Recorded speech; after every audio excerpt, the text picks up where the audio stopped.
దీనికైనా ముఖ్యమైన విషయం ఏంటంటే ఆ ఒక్క తోట పేలుతో బ్రిటిష్ వాళ్ళు ఎంత భయపడ్డారో తెలుసా? రోజు రైళ్లు ఆపేశాడు, ఉత్తరాలు ఆపేశాడు, ఆ ఊరు నుంచి బయటకు వెళ్లే మనుషులను ఆపేశాడు. అలాంటి భయానిక సంఘటనల మధ్యలో కూడా నా భవిష్యత్ తరాలు బాగుంటాయని చెప్పి ప్రతి ఉద్యమకారుడు, ప్రతి స్వతంత్ర పోరాట యోధుడు ఆ రోజు నిలబడడం వల్ల తెచ్చుకున్న స్వతంత్రం ఎవడికో ఊడిగం చేయడానికో, అవినీతికి చప్పట్లు కొట్టడానికో వాడుకుంటున్నాం మనం. ఈ వీడియోని స్కిప్ చేయకుండా చివరి వరకు చూడండి. 80 సంవత్సరాల స్వతంత్రం, 90 సంవత్సరాల పోరాటం. స్వతంత్ర ఉద్యమం అనగానే చాలా మంది ఏం చెప్తామంటే మనం గాంధీ గారు చేసిన త్యాగాలు, లేదంటే నెహ్రూ చేసిన త్యాగం, లేదంటే సుభాష్ చంద్రబోస్ యొక్క కథ ఇదే చెప్తాం పిల్లలకి ఎక్కువ. కానీ అసలు మన స్వతంత్ర ఉద్యమం ఎక్కడ మొదలైంది?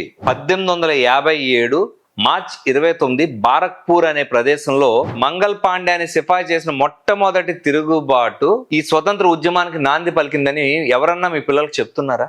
ఏదో క్లాస్లో బుక్లో వస్తే వాడు తెలుసుకొని చదవాలి. కానీ ప్రతి ఒక్కరు కూడా స్వతంత్ర ఉద్యమం ఎలా మొదలైంది, ఎన్ని కష్టాలు, ఎన్ని త్యాగాలు మన పూర్వీకులు చేస్తే మనం స్వతంత్రం తెచ్చుకున్నాం అన్న విషయం పిల్లలకు నేర్పించండి.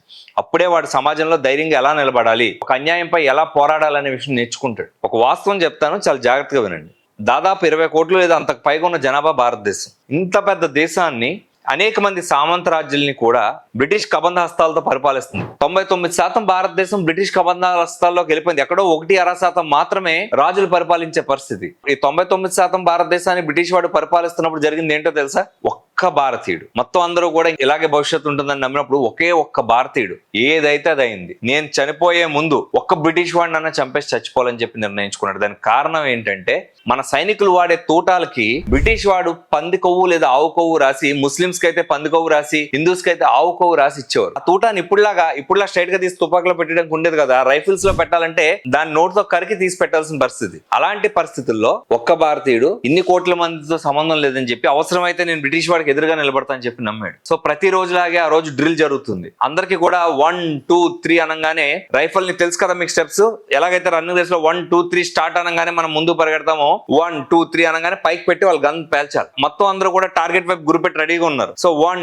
2, 3 అని సౌండ్ రాగానే అందరూ కూడా ఏదైతే టార్గెట్ ఇచ్చారో వాళ్ళకి టార్గెట్ వైపు పేల్చడానికి సిద్ధంగా ఉంటే ఒక్కడు మాత్రం షూట్ అని చెప్పగానే బ్రిటిష్ వాడు గుండెల్లో పేల్చాడు. అక్కడ మొదలైంది ఉద్యమం. ఆ రోజు ఆ ఒక్కడు ఆ నిర్ణయం తీసుకోకపోయి ఉంటే ఈ రోజు 90 సంవత్సరాల పోరాటం తర్వాత మనకు వచ్చిన స్వతంత్రం ఉండకపోయేది. దీనికైనా ముఖ్యమైన విషయం ఏంటంటే ఆ ఒక్క తోట పేలుతో బ్రిటిష్ వాళ్ళు ఎంత భయపడ్డారో తెలుసా? రోజు రైళ్లు ఆపేశాడు, ఉత్తరాలు ఆపేశాడు, ఆ ఊరు నుంచి బయటకు వెళ్లే మనుషులను ఆపేశాడు. ఎందుకంటే ఈ వార్త కానీ బయటకు పొక్కిందంటే దేశం మొత్తం మనమే తిరుగుబాటు స్టార్ట్ అవుతుందని చెప్పేసి. ఇప్పుడు కూడా అవినీతి జరిగినప్పుడు మనం ఒక్కడు ఎదిరించినా కూడా తిరుగుబాటు ఆ అవినీతికి బలైన ప్రతి ఒక్కరి నుండి స్టార్ట్ అవుతుంది. చాలా మంది మనం చేసే వీడియోస్ కింద కామెంట్స్ ఎలా పెడుతున్నారంటే, అన్న నువ్వు చెప్పినట్టు న్యాయంగా ధర్మంగా బతకాలంటే ఇక్కడ పని అవదన్నా, అన్యాయంగా బతుకుతేనే ఇక్కడ పని అవుతుంది, మేము తప్పు అని చెప్తే తిరిగి మాపై కేసులు పెడుతున్నారు, తప్పు అని చెప్తే మమ్మల్ని శత్రువులా చూస్తున్నారని చెప్పి కామెంట్స్ చేస్తున్నారు. అందరికి ఒకటే చెప్తున్నా, ప్రపంచం మొత్తం నువ్వు తప్పని చెప్పినా నీ వైపు నిజం ఉందని నువ్వు నమ్మితే నువ్వు నిలబడాలి. అది ఒక్కటే న్యాయం. ప్రపంచం మొత్తం తప్పని చెప్తుంది, నీ వైపు నిజం ఉందని నమ్మితే నువ్వు నిలబడాల్సిందే. ఆ కాన్ఫిడెన్స్ నీ పిల్లలకి ఇచ్చినప్పుడే 80 సంవత్సరాల స్వతంత్రతకి సార్థకత. చాలా మంది పిల్లల్ని పిరుకోల్లా పెంచుతున్నారు,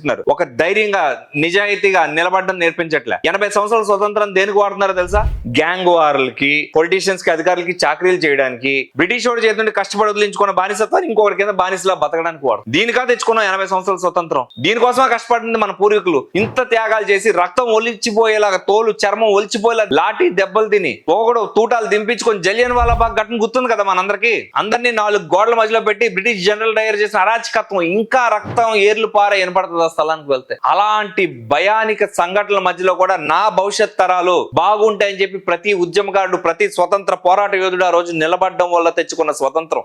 80 సంవత్సరాల భారతదేశం ఎవడికో ఊడిగం చేయడానికో, అవినీతికి చప్పట్లు కొట్టడానికో వాడుకుంటున్నాం మనం. 80 సంవత్సరాల తర్వాత మనం ఏం సాధించాం? 10,000 రూపాయల జీతం సరిపోదు, 25,000 రూపాయల జీతం సరిపోదు, ₹1,00,000 జీతం సరిపోదు. ఎందుకు బతుకుతున్నా అంటే ఈఎంఐలు కట్టుకోవడానికి మనమే బానిసలుగా బతుకుతున్నాం. ఏం సాధించాం 80 సంవత్సరాల స్వతంత్ర భారతదేశంలో మనం అనేది నా ప్రశ్న. ఎప్పుడు ధైర్యంగా నిజాయితీ వైపు నిలబడలేని పరిస్థితి, ఒక మంచిని మంచి అని చెప్పడానికి, ఒక తప్పుని చెప్పడానికి ధైర్యం లేని బతుకులు మనం అందరం బతుకుతున్నాం. దీనికోసం అయితే 80 సంవత్సరాల స్వతంత్రం వచ్చిందని నేను అనుకోను. ఎవడు ఎలా ఉన్నా ఆ రోజు మంగళ పాండే అవ్వచ్చు, ఈ రోజు ఇంకొకటి అవ్వచ్చు, తప్పుని తప్పు అని చెప్పగలగాలి. నిజాయితీగా బతకడానికి భయపడిని బతకనిచ్చే స్వతంత్ర దేశం మన భారతీయులకు కావాల్సిందే. ప్రజాస్వామ్య దేశంలో ఒక వాక్ స్వతంత్రానికి గాని, ఒక స్వేచ్ఛకు గాని ఆటంకం కలగకుండా బతకడానికే మన పూర్వీకులు ఆ రోజు అన్ని ప్రాణ త్యాగాలు చేసింది. సో వాళ్ళందరి ఉద్యమం గాని, పోరాట స్ఫూర్తి గాని వృధా పోకూడదంటే ఈ రోజు బతుకుతున్న పిల్లలందరికీ కూడా న్యాయం, ధర్మం లాంటి నేర్పించండి. ఎటువైపు నిలబడాలి, ఎటువంటి అవినీతిని వ్యతిరేకించాలి, ఎటువంటి అన్యాయాన్ని ఎదిరించాలి అనేది నేర్పించండి. నేర్పించినప్పుడే పిల్లలు ధైర్యవంతులుగా బతుకుతారు. లేకపోతే 80 సంవత్సరాల స్వతంత్రం కూడా బూడిదలో పోసినట్టే. మనం సంపాదించింది, సాధించింది ఏముండదు.